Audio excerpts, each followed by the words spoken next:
आज मैं कुर्मी सभा लखनऊ में उपस्थित एक सभा में आया था और यहाँ पे एक परिचय सम्मेलन का कार्यक्रम हो रहा था। तो मैं यहाँ पे उपस्थित सभी लोगों से मिला और यहाँ पे हमारे साथ इस समय हमारे मेहमान उत्तर प्रदेश के प्रदेश अध्यक्ष श्री कुलदीप गंगवार जी उपस्थित हैं। उनसे कुछ सवाल करूँगा और जानकारी लूँगा कि समाज के बारे में उनका क्या विचार है और आगे उनकी क्या भूमिका रहेगी समाज को प्रेरणा देने में, समाज को आगे बढ़ाने में। सर नमस्कार। नमस्कार सर। सर आप ये बताइए कि आपने समाज में आप आए, समाज में सेवा की शुरुआत करने की प्रेरणा आपको किसके थ्रू मिली, कैसे मिली, क्या है ज़रा बताइए। मैं डॉक्टर कुलदीप गंगवार, प्रदेश अध्यक्ष कुरुम क्षत्रिय सभा लखनऊ का हूँ। ये मेरा परिचय है और समाज सेवा की प्रेरणा ये सही है कि किसी व्यक्ति के द्वारा मिलती है तभी उसके अंदर जागृत होती है। हमारे जीवन में जब शुरुआती दौर, जब इसको कहते हैं जवानी का चढ़ाव है ना, 17-18 वर्ष की उम्र में, 20 वर्ष की जो उम्र होती है, तो वहाँ पर तमाम तरह के सानिध्य प्राप्त होते लोगों को और भी प्राप्त होते रहते हैं। मुझे ऐसा ही सानिध्य प्राप्त हुआ डॉक्टर सोनेलाल पटेल जी का, जिनसे हम मिले, उनके विचारों को सुना, उन्हें समझा, उनको जाना, तो ऐसा लगा कि नहीं, हमें समाज सेवा की तरफ उन्मुख होना चाहिए। सोनेलाल पटेल जी जो अपना दल के संस्थापक रहे हैं, उन्हीं की बात कर रहे हैं आप? जी। तो क्या आप राजनीति से भी जुड़े हुए हैं? नहीं, हम राजनीति से नहीं जुड़े हुए हैं, क्योंकि समाज नीति ही हमारा मुख्य उद्देश्य है समाज सेवा में। इसलिए हम हमेशा समाज नीति की बात करते हैं और समाज के मंच पर जुड़े रहते हैं। राजनीतिक विचारधारा से हम सोनेलाल जी के अगर जोड़ने की बात करोगे तो उस आधार पे हम नहीं थे। हम उनकी जो सामाजिक विचारधारा थी, जो उनका सामाजिक भाव था, नज़रिया था, विशेषकर कुर्मी समाज के लिए, कुर्मी समाज की एकता और उन्नति के लिए, उससे हम प्रभावित थे और उनकी प्रेरणा से हमने जो है समाज सेवा को अंगीकृत किया और अपने जीवन में उसको उतारा है। सर ये बताएं, आप अखिल भारतीय कुर्मी क्षत्रिय महासभा में भी, उस संगठन में भी कई पदों पे रहे हैं राष्ट्रीय स्तर के, तो आपने वो छोड़ा क्यों? ये बात सही है कि अखिल भारतीय कुर्मी क्षत्रिय महासभा जो कुर्मी समाज का पूरा सर्वमान्य और 125-26 साल पुराना पूरे देश का बैनर है और जो हमारे महापुरुषों ने इसको स्थापित किया था और निर्बाध रूप से बहुत वर्ष पहले से ये चला आया है। वर्ष 2008 के बाद, चूँकि महासभा का बैराज है कि हर 3 साल बाद राष्ट्रीय सम्मेलन अधिवेशन होता है और उसमें राष्ट्रीय कमेटियों, प्रदेश कमेटियों का चयन होता है। तो 2008 के हैदराबाद अधिवेशन जो हुआ था महासभा का, उसमें ये महासभा 2 धड़ों में बट गई। एक गुट उमाशंकर कटियार कहलाया और दूसरा गुट एलपी पटेल गुट कहलाया। तो दूसरे गुट एलपी पटेल गुट जो अपने को सर्वमान्य और समाज द्वारा निर्वाचित राष्ट्रीय अध्यक्ष मानते थे, कहते थे, उनके गुट का मैं राष्ट्रीय सचिव रहा हूँ और उसके बाद फिर मुझे राष्ट्रीय उपाध्यक्ष बनाया गया है और उसके बाद जो है राष्ट्रीय युवा अध्यक्ष बनाया गया है। 2008 से लेके 2021 तक, अगर थोड़ा सा हम पहले देखेंगे कि 2020 तक, ये दोनों गुटों की अपनी अपनी वैलिडिटी या वैधानिकता समाज के प्लेटफार्म पर भी चली है और कोर्ट में भी गई है। तो जब समाज के प्लेटफार्म पर ये वैलिडिटी की बात आती थी तो तमाम तरह के व्यू आते थे और हम लोगों को इन व्यू का जवाब भी देना पड़ता था। लेकिन एक चीज़ समझ में आती थी कि जब हम लोग कोई कार्यक्रम करते थे तो विभिन्न तरह की परेशानियाँ वैधानिक, लीगल और आदि तरह की आती थी। 2020 में चूँकि ये कोर्ट में भी डिसीजन चल रहा था, इसकी लड़ाई चल रही थी वैधानिकता की, राष्ट्रीय अध्यक्ष वास्तव में कौन है, तो 2020 में एलपी पटेल गुट के डिसफेवर में कोर्ट ने फैसला दिया और जिसके आधार पर ये संदेश निकलता है कि भी अब ये गुट किस हिसाब से कैसे काम करेगा और इस गुट के पदाधिकारी कहाँ पर किस आधार पर काम करेंगे, तो ये विषय चल ही रहा था। इसी बीच में कुरुम क्षत्रिय सभा लखनऊ जो पहले एक स्टेट स्तर थी, अब उसका विस्तार राष्ट्रीय स्तर पर हुआ है।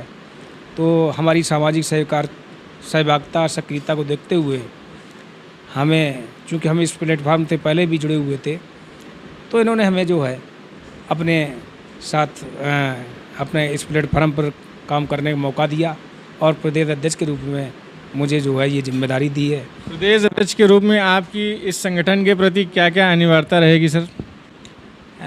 सबसे पहले प्रदेश अध्यक्ष के रूप में कुरुम क्षत्रिय सभा के संगठन का मुझे पूरे प्रदेश में विस्तार करना है। उसकी जो सहायक इकाइयाँ हैं उनका विस्तार करना है और उस संगठन को सशक्त बनाना है, क्योंकि जब संगठन के पास उसके कार्यकर्ता होंगे तो निसंदेह ही कि वो अपने उद्देश्य की प्रतिपूर्ति कर सकेगा।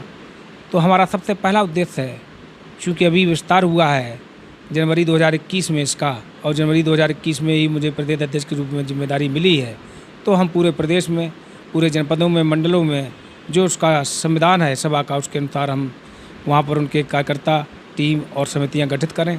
ये हमारा सबसे पहला प्राथमिकता है कि सभा को संगठित करना और उसको विस्तारित करना। जैसे कि आपने आज परिचय सम्मेलन किया यहाँ पे सभा की, और कई जिलों के लोगों को नियुक्ति पत्र भी दिया, तो समाज को आप कैसे, समाज को सभा के साथ कैसे जोड़ना चाहते हैं? देखिए, किसी भी सामाजिक संगठन का जब समाज उपयोगी कार्यक्रम होंगे तो लोग अपने आप जुड़ते हैं। हमारी सभा का, यानी कुरुम क्षत्रिय सभा का भी समाज के उपयोगी तमाम तरह की योजनाएं हैं, कार्य हैं, जो जिससे वो समाज को अपने साथ एसोसिएट और जोड़ सकती है। हमने एजुकेशन पे प्लान बनाया है और पूर्व में भी एजुकेशन पे ये सभा काम कर रही थी। मेडिकल स्वास्थ्य क्षेत्र में भी हमने आगे प्लान बनाया, इस पर भी ये सेवा काम कर रही थी। और विशेषकर ग्रामीण क्षेत्रों में हम लोगों ने अब की बार जो है इसको प्रोग्राम इसके आयोजित करने का प्लान रखा है। तो इन सारे कार्यक्रमों से हमें निश्चित ये अपेक्षा है कि व्यक्ति और समाज सभा से जुड़ेगा, समाज के उद्देश्यों से लाभान्वित होगा, समाज के लोगों से एसोसिएट होगा। ये मेरा मानना है, क्योंकि व्यक्ति सर्वोपर नहीं है, कार्य सर्वोपर है। और अगर समाज उपयोगी कार्य हैं तो निश्चित समाज हमसे जुड़ेगा, सर्व समाज जुड़ेगा। चूँकि हमारे कार्यक्रम सर्व समाज के लिए है, हमारा स्वास्थ्य का कार्यक्रम चलता है, वो किसी जाति विशेष के लिए नहीं है, सर्व धर्म सर्व समाज के लिए है। हमारे जो भी प्रोग्राम होंगे तो निश्चित हमसे समाज जुड़ेगा, ऐसा मेरा मानना है। प्रदेश में सर सभा का जो विस्तार आपका कर रहे हैं, आप जो सभा का विस्तार कर रहे हैं प्रदेश में, इसमें आगे और आपकी क्या कार्य योजना है, किस हिसाब से करेंगे आप सभा का विस्तार? देखिए सर, यहाँ पर कुरुम क्षत्रिय सभा जो अपने आप में बहुत ही सक्रिय संगठन था और है भी, और पूर्व में इन्होंने इस सभा ने जो भी कार्य किए हैं उसका प्रभाव पूरे देश में और लोगों के पास की संज्ञान में है।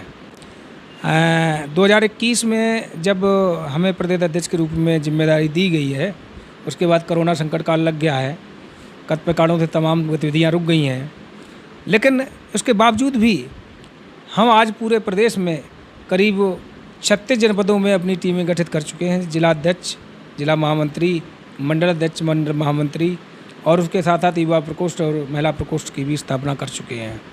तो आगे जो हमारे वार्षिक कार्य योजना है सभा की, कि महापुरुषों के विशेष दिवस पर हम समाज कल्याण का कार्यक्रम जो भी करेंगे उनसे ये हमारा समाज जुड़ेगा, यही हमारी योजनाएं हैं। और उसमें एजुकेशन, स्वास्थ्य, लीगल अवेयरनेस, लिटरेसी और भी vocational program, student career counselling program, बहुत सारे ऐसे हैं जो हमने अभी उनको डिज़ाइन किया है, और उनके माध्यम से हम जो है इन योजनाओं के माध्यम से, इन कार्यक्रमों के माध्यम से आगे हम ले जाएंगे। जैसे जैसे कुर्मी अवेयर होता जा रहा है, शिक्षित होता जा रहा है और डेवलप होता जा रहा है, वैसे वैसे ये देखा जा रहा है कि संगठन भी वैसे वैसे बढ़ते जा रहे हैं। पहले एक संगठन था, फिर उसके 2 हुए, फिर 3, फिर 4, अभी कहीं कोई सभा, कहीं कोई मंच, कहीं कोई पंचायत और कहीं कोई युवा, मतलब एक अनगिनत संस्थाएं चल गई हैं कुर्मियों की। तो इनको सबको एक किया जाए या इसमें बाधा भी आ रही होगी? आप लोगों का क्या विचार है? इनको सबको एक प्लेटफॉर्म पे रहना चाहिए कि अलग अलग रहना चाहिए, या विज़न इनका एक रहना चाहिए? अलग अलग चल भी रहे हैं तो ठीक है, इनका विज़न एक रहना चाहिए। क्या आपका विचार है इसमें? सर सबसे पहले तो ये है कि कुर्मी समाज जागृत हुआ। जागृत अभी नहीं हुआ, जागृत ये बहुत पहले से था। चूँकि कुर्मी समाज की अगर मूल पेशे की बात करोगे तो ये अन्न उत्पादन का कार्य करता है। तो कुर्मी समाज जागरूक था और उसने देखा कि बगैर अन्न देश और संसार और दुनिया नहीं चल सकती है। तो इसके अंदर पहले से जागरूकता थी कि अन्न का उत्पादन कर रहा था।